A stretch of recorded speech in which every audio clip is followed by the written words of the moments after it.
Magandang gabi po sa bawat isa at ako po ay nagpapasalamat din sa Panginoon. Salamat sa patuloy na binibigay sa atin ng pastor natin na ah, ano, tawag doon, patuloy na binibigyan niya kami ng authority, no, na makatayo. Na tatlong page po to, no, at long bond paper po to. So, so alam nyo na ha, alam nyo na. Wala mo nang titingin sa oras ha. Ano lang po to, mabilis na mabilis. No? Kasi ano na nangangamoy Shanghai na dito po sa ating nabasa, no? It's about month of revival pa rin, no? At ito po may pamagat na this month is about revival, no? At this year is about Jesus come, no? Sa ating pong nabasa, no, ito po yung mayroong pamagat na the best way to begin, no? The best way to begin. Paano naman ang pinakamainam na pagsisimula, no? Now, ang buhay natin ay parang takbuhin, no? Na kung saan kailangan natin tapusin ayon din sa kalooban ng Diyos, no? At ang Hebrews 12:1-3 gusto pong gamitin bilang talatang ito sa pinakapundasyon nating mensahe, no? Napakita rito ng ating teksto, no, ng buhay Kristiyano ay buhay na isang takbuhan, no? Tama, amen po, no?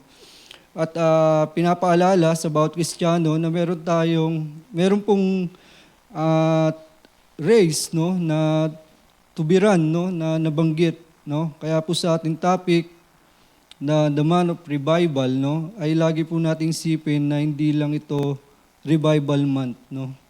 Or kumbaga, maging isang revival ritual na lang, no? Minsan kasi parang pag nababanggit yung revival, katulad sa atin, no, parang nagiging na lang routinary, no? At kumbaga parang ang revival ay parang na lang, hindi na natin sineseryoso, no? Hindi na natin masyadong pinapalagan, no? Pagkat ano man mga nangyari, no, this past year, no, 2025, ang kailangan natin magpatuloy pa rin, no. Pero sa ating pagpapatuloy, pumapasok na naman tayo sa panibagong taon, 2026, no. Ito nga yun. At this month nga, ito ay binigyan ng ating pastor ng revival month, no. Kaya po sa ating title, The Best Way to Begin, no? Ano po yung mainam na pagsisimula, no? Ano ba yung mga kailangan nating isagawa, no? Ano yung mga kailangan nating isakaalang-alang, no? Ano yung kailangan nating matutunan at maintindihan mula sa prinsipyo, no? Tinuturo ng Biblia. Kaya po ito po ay may 3 puntos lang po sa gabing ito. Ang ating point number 1 is search ourselves, no? Search ourselves. Ngayong revival, no? Ngayon, papasimula po tayo, no? Na naniniwala po ako na ang magandang pagsimula ay magsimula tayo, sikapin natin ang ating mga sarili na kahit ano pang sabi sa ating point number 1 nga, no? Wherefore, seeing we also are compassed about with so great a cloud of witnesses, let us lay aside every weight, no, and the sin which doth so easily beset us, no. Search ourselves, no. Kumbaga kung sa atin, saliksikin natin yung sarili natin, no. Saliksikin natin yung pamumuhay natin bilang anak ng Diyos, no? Bilang nagsisikap na maging katanggap-tanggap sa Panginoon, no? At dito nga ay merong under this, no? Mabilis lang talaga, no? Mabilis lang. Search ourselves, no? Pagsisiyasat ng sarili, no? Our hearts, no? Sa ating ating puso, no? Let us lay aside every weight, no? And the sin which that so easily beset us. So kailangan pong suriin, kailangan pong tignan, kailangan pong malaman kung ano po yung mga bigat sa buhay ko, no? Magpaparevive ako sa kalagayan na bit ko pa rin ba kahapon, no? No? Parang ang ibig sabihin ba yung mga bit ko, mga nakaraan na dumaan sa ating buhay, bit ba rin ba natin ngayon, no? Yun nga sabi niya, let aside every weight, no? At kumbaga kung susuriin natin, no, kung ano man yung mga bit natin kahapon, yun yung mga bagay na hindi nakakalugod sa Panginoon, no? Yun yung mga bagay na ang buhay natin ay talagang hindi katanggap-tanggap sa Diyos, no? So it is good to begin na magsuri tayo sa ating mga sarili, no? Kaya po ang first point, search ourselves. Meron pong point under this, no? Tignan po natin sa Psalms 139.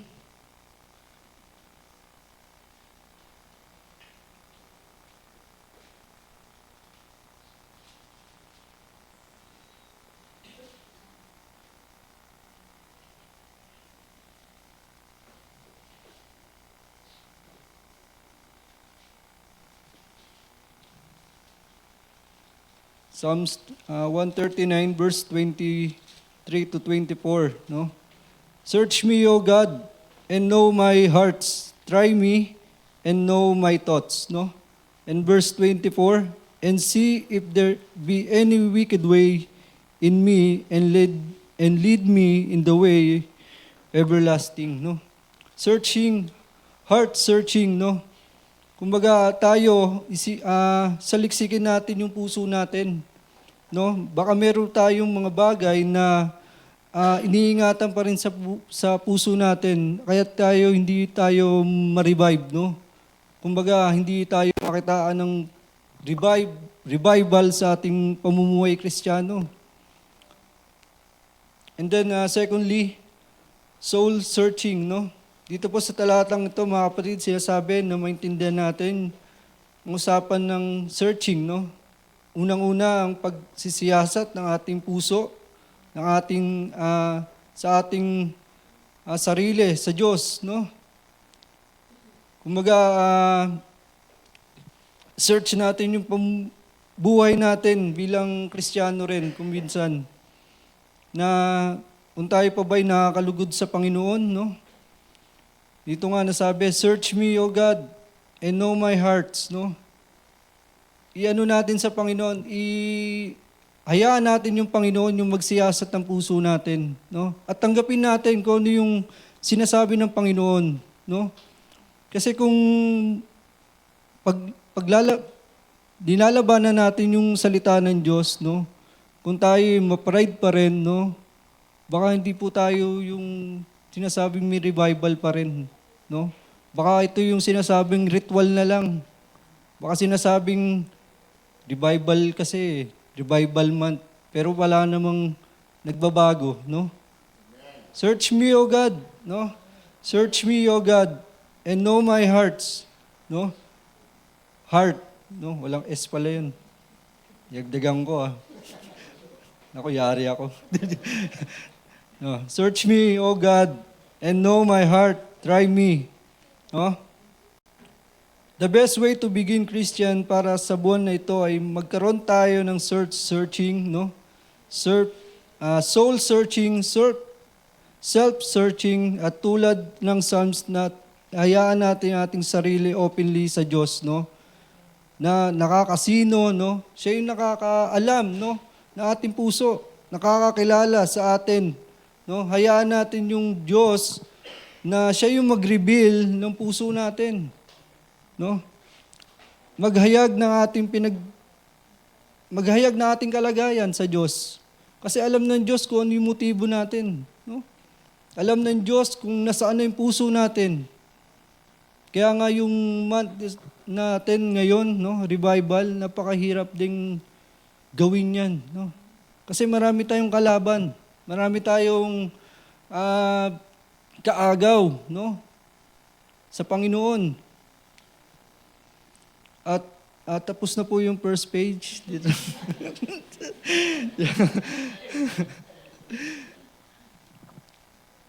So, yun po, no? Dito naman po sa sa second bond paper, no?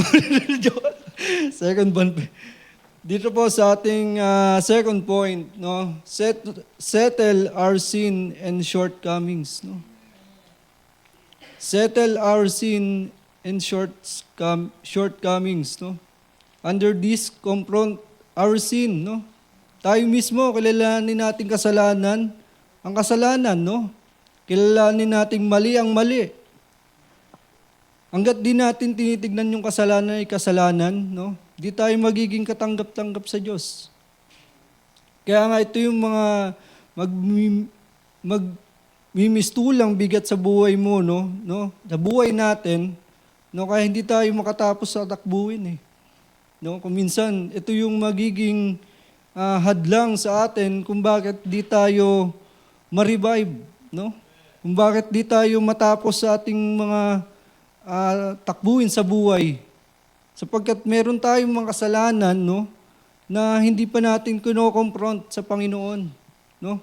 Malamang meron pa sa atin, no, na talagang ang treat niya sa kasalanan ay napaka parang candy lang, no? Na parang nadali lang paglaruan, no? Confront our sins, no? Kasi kung tayo po mismo, yung kasalanan ay nandiyan pa rin sa atin, no?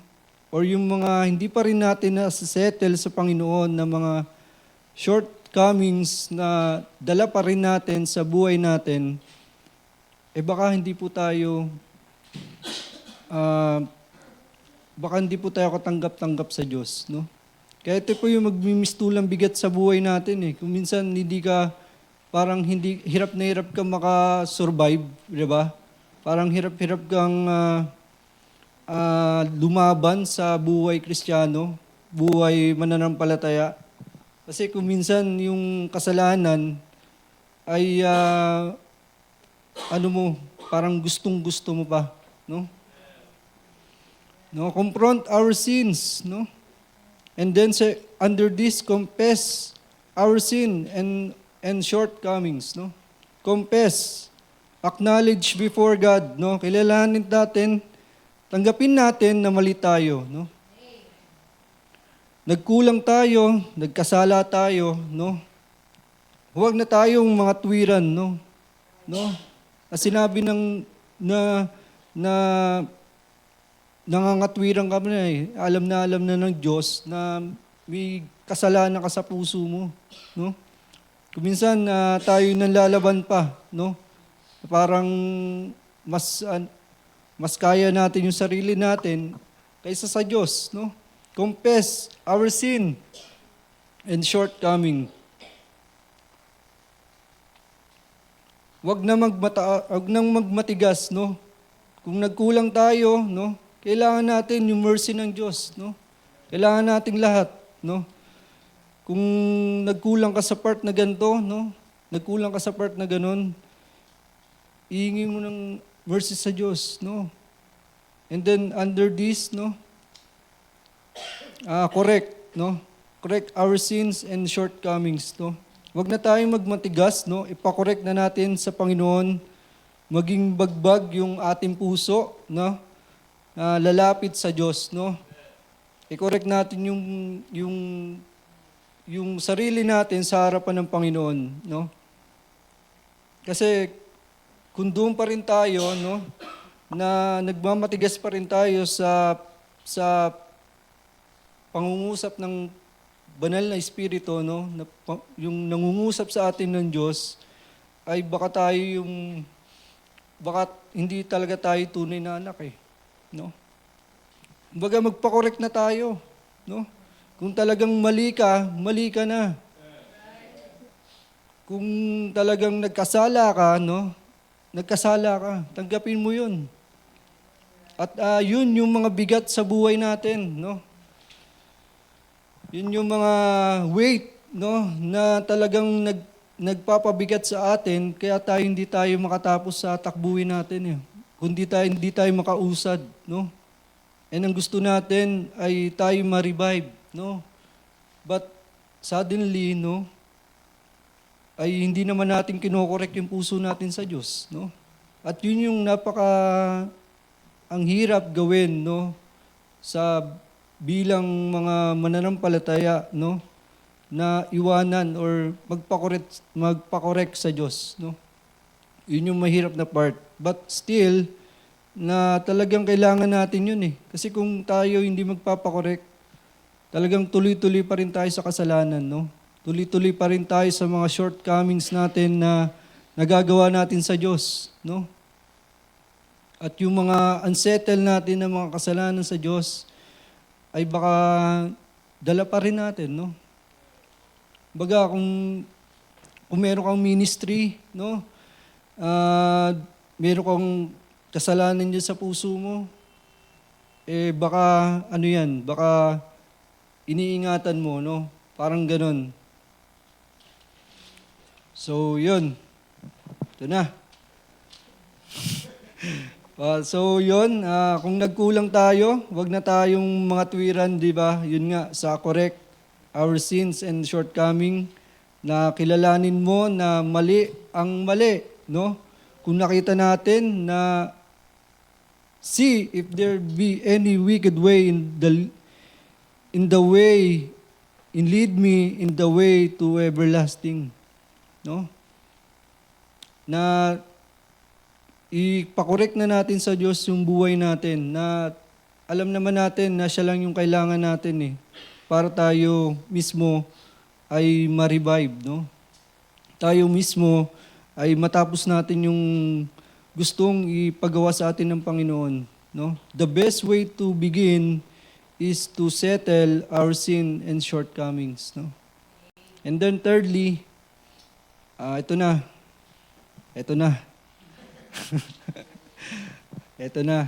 Yung thirdly, strengthen our spiritual life, no? Strengthen our spiritual life. Ngayon magpapatuloy tayo, no? Maganda po na hindi yung ikakatampo natin, no? Hindi yung ikakahina natin, no? Ang gusto natin, magkaroon ng revival, no? Makakapagsimula, no? No? Mainam na unang magandang gawin natin ay palakasin natin ng spiritual life, no? Di ba? The best way to begin is to strengthen our spiritual life, no? Saan ba ako nadapa, no? Saan ba ako mahina, no? Our prayer life, no?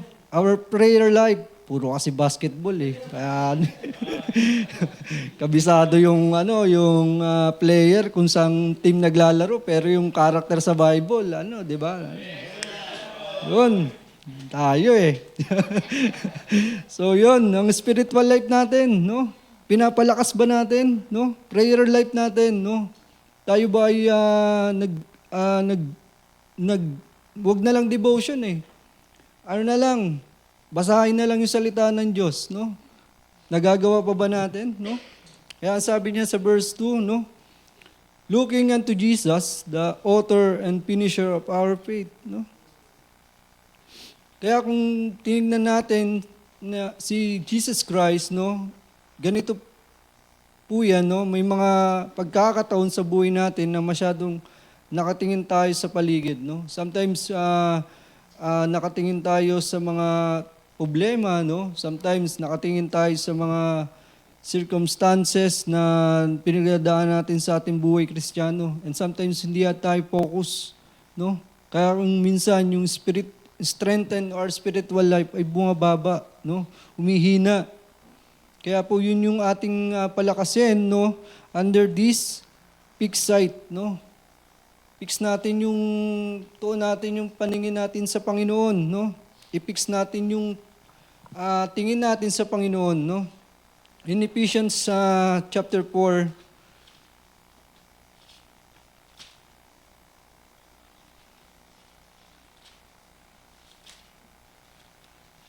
Ephesians chapter 4 verse 31, no?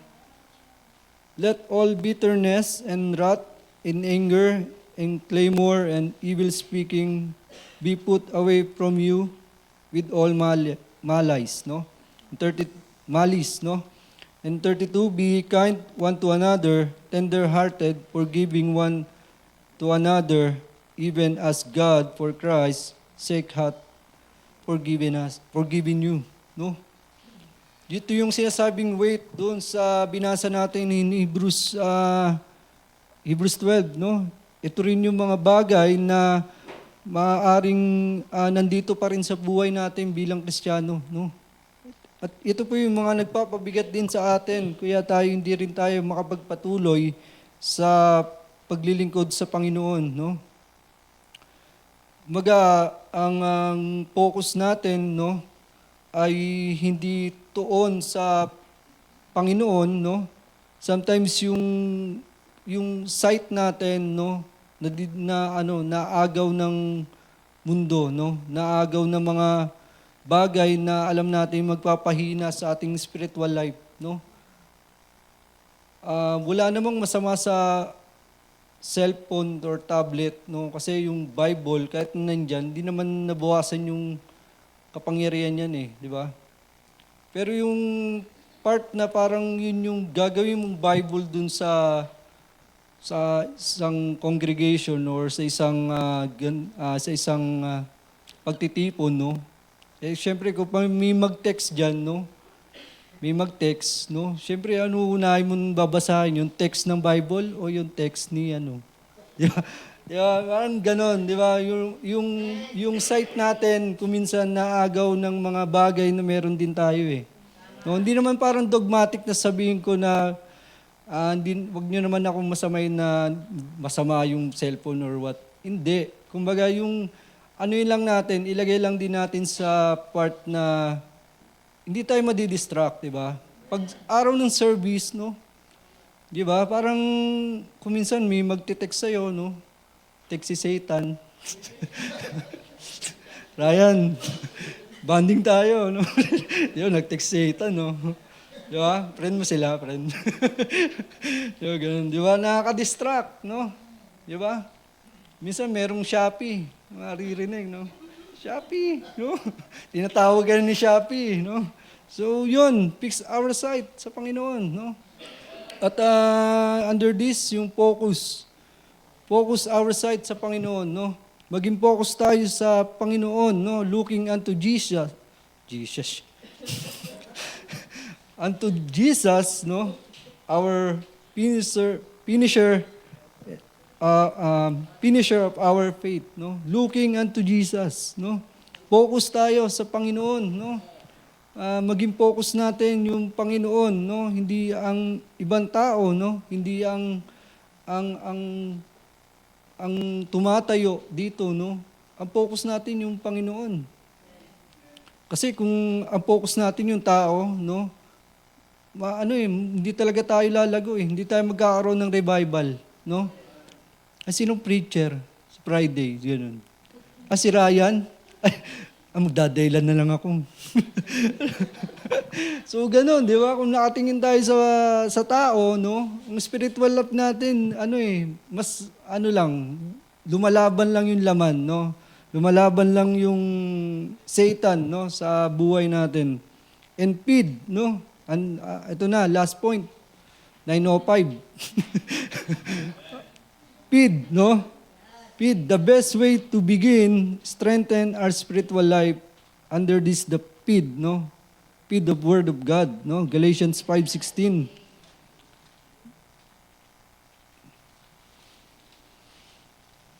Feed.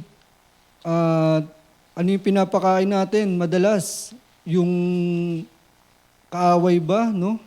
Yung 5:16, This is I say then, walk in the Spirit and shall not fulfill the lust of the flesh, no? Kumbaga, ito nga, di ba, marami ng, marami ng example, no, na merong, ano yung pinapakain mo madalas, spiritual mo ba o yung laman mo, no? Kumbaga, merong diyang magkaibang lahi ng aso, no? Hindi, isang lahi lang. Shih Tzu, no? Shih Tzu. Parang yun, tahimik lang yun, Wag yun. Yung di ba, kumbaga, merong dalawang bahagi, merong alaga ka sa loob mo, no? Na pinapakain mo yung mabuti bang aso, no? O yung masamang aso, no? Kasi kung masamang aso, yun, di ba? Wala na tayong gana, no? Wala na tayong pagmamahal sa gawain, no? Wala na tayong suporta, no? At yung buhay Kristiyano natin ay malamang ay sobrang baba na. Kung yung pinapakain natin, yung laman natin, no? Kaya nga sabi, and ye shall not fulfill the lust of the flesh, no? Walk in the Spirit, no? Tayo lumakad sa Espiritu na binigay ng Diyos sa atin, no? Kasi kung tayo walang pagpapakain sa spiritual natin, no? Ay malamang ay wala tayong revival, no? Wala tayong sasabihin nating na-revive ako, no? Kasi yung pinapakain mo laman hindi yung spiritual mo Kaya yung kaaway ay madali ka na lang gapain, no? Madali ka na lang sakmalin, no? Kasi nga yung pinapakain natin, hindi yung laman, no? Kung pinapakain natin yung laman natin, madali tayong magtampo, no? Madali tayong magtampo, madali tayong manghina, madali tayong mawalan ng gana. Lahat ng bagay sa iglesia, no? Mawawalan tayo ng gana. Kung yung pinapakain natin, yung laman lang natin. At yung gusto ng kaaway sa atin, no? Na yung gustong gawin ni Satan sa atin. Kaya nga 'di ba parang yung sa preaching, no? Kung tulad lang natin, no, na merong yung ibon, no? Tinutuka niya yung word of God sa puso natin. Kuminsan, yun yung Satan 'Di ba? Sunday, may kinig ka ng preaching. Tutukayin agad ni Satan yung yung mga napakinggan mo. Wala na, 'di ba? Madali ka na lang matangay. Madali kang matangay at katangay-tangay. Yung bato. Yun, katangay-tangay tayo, no? Ng mundo, no? Madali tayong matangay ng mundo. At yun yung parang pinaka miserable na buhay natin dito sa mundong to. At yun nga, no? Ito'y may 3 parte, no? The best way to begin is to search ourselves, no? Settle our sin and shortcomings, and thirdly, the best way to begin, strengthen a spiritual life. Yun lang po. Magandang gabi sa lahat.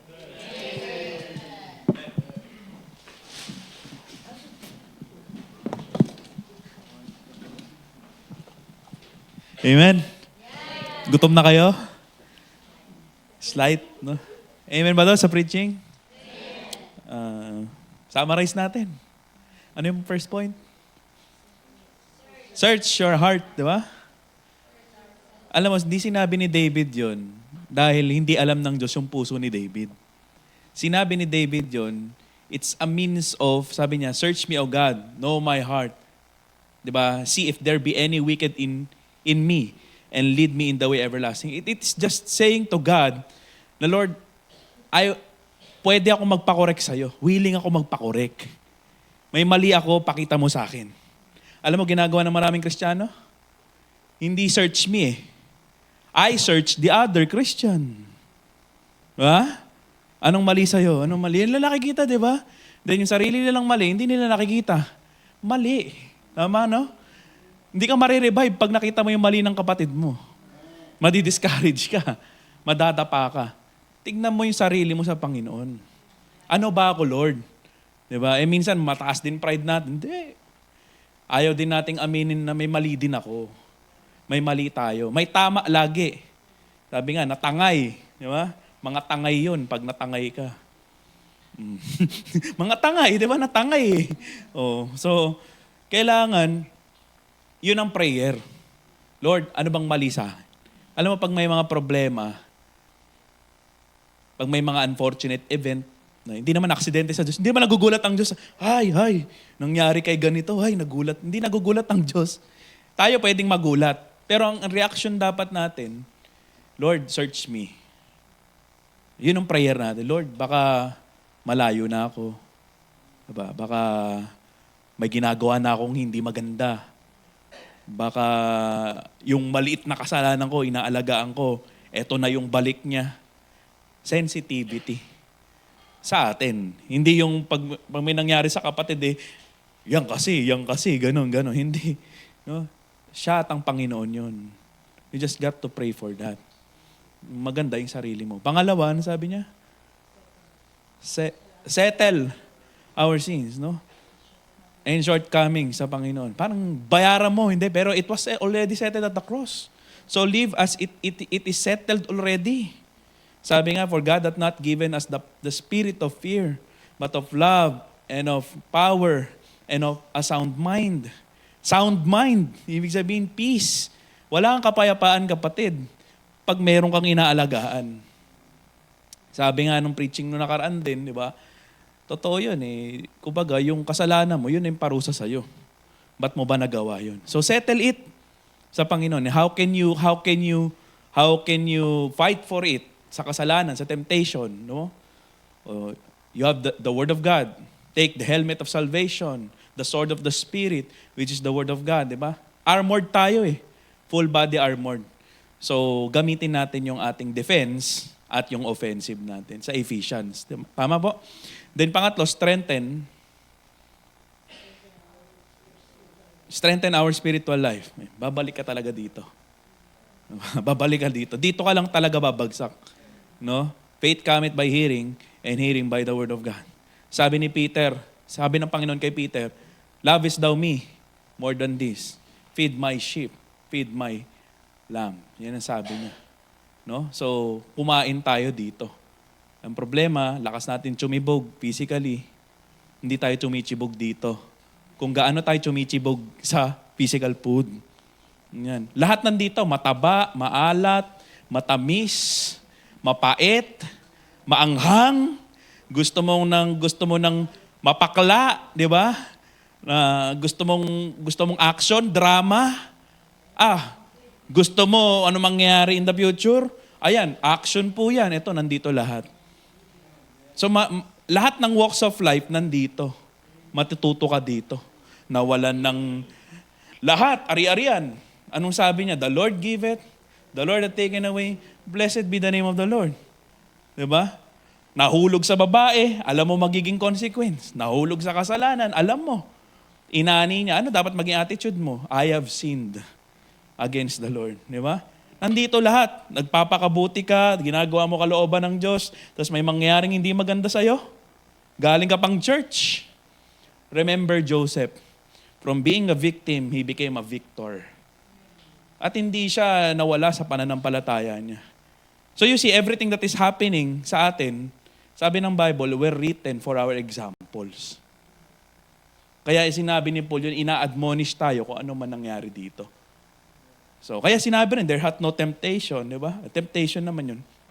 Di ba na walang such is common to man. So, hindi ka na nagugulat. Kung may nangyari noong nakaraan, pwedeng mangyari sa atin.